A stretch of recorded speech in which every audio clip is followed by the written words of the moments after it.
শুক্রবারে সকালটা শুরু হয় যেন একদম নতুন রঙে। বাইরে রোদ হোক বা মেঘলা, ঘরের ভিতরে কিন্তু আলাদা একটা ব্যস্ততা চোখে পড়ে। আজকে কি করলাম দেখুন।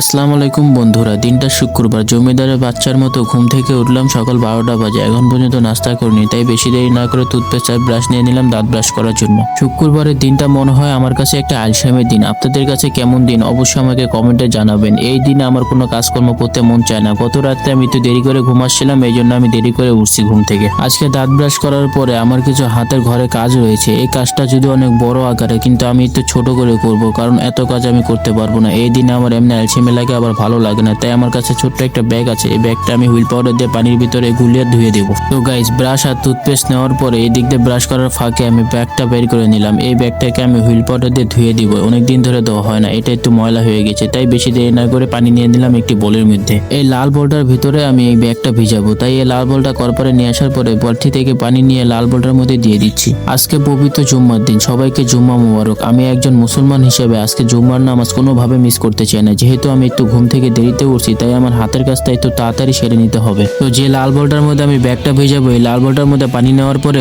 গুঁড়া পাউডার দিয়ে দিলাম এখানে। আসলে সাপ্তাহিক দিনের মধ্যে শুক্রবারের দিনটা, আর যদি মাসিকের কথা বলেন তাহলে রোজার মাসটা আমার বেশি ভাল লাগে। আমি একজন মুসলমান হিসাবে আর আল্লাহর একজন বান্দা হিসাবে আমার এই রহমতের দিনগুলো আমার অনেক ভাল লাগে। তো হুইল পাউডার পানির সাথে মিক্স করার পরে এই কালো ব্যাগটি দিয়ে দিব এই পানির ভিতরে। এখন যে কালো ব্যাগটি দেখতে পাচ্ছেন, এটা একটা উপকারীয় ব্যাগ। এটা আমার অনেক কাজে লাগে। এটা কিনেছি আমি 1 থেকে 1.5 মাস হচ্ছে। তো এদিক দিয়ে আমার দাঁত ব্রাশ করা শেষ হয়ে গেছে, তো আমি মুখটা ধুয়ে ফেলবো। আসলে নিউ জেনারেশনের ছেলেমেয়েরা যে এতই আলসামি হয়েছে যে কাজ করতে একদমই ভালো লাগে না।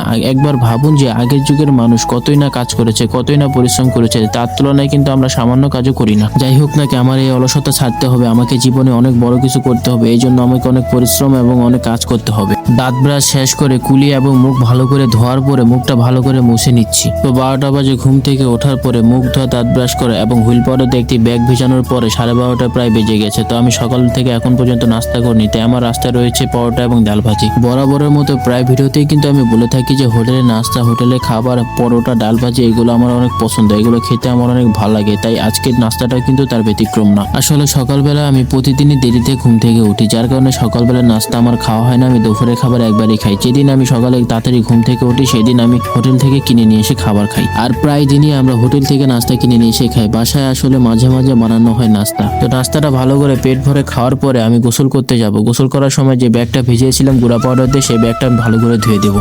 আজকে জুম্মার নামাজে যেতে আমার একটু দেরি হয়ে যাবে, তবুও আমি নামাজ মিস করবো না। ইনশাল্লাহ নামাজটা পড়বো। তো ভালো থাকবেন, আল্লাহ হাফেজ।